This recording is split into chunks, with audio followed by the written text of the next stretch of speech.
نومولود بچے بچی کی پیدائش کی سنت اعمال۔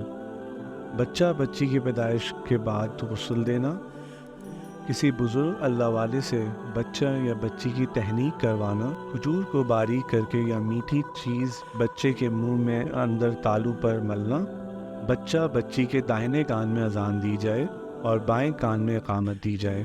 اگر بچہ خدا نخواستہ انکیوبیٹر میں ہو تو باہر ہی سے اذان دے دی جائے۔ ایک حدیث کا مفہوم ہے کہ بچے کے داہنے کان میں سورہ اخلاص پڑھنے سے ساری عمر بدکاری سے محفوظ رہتا ہے۔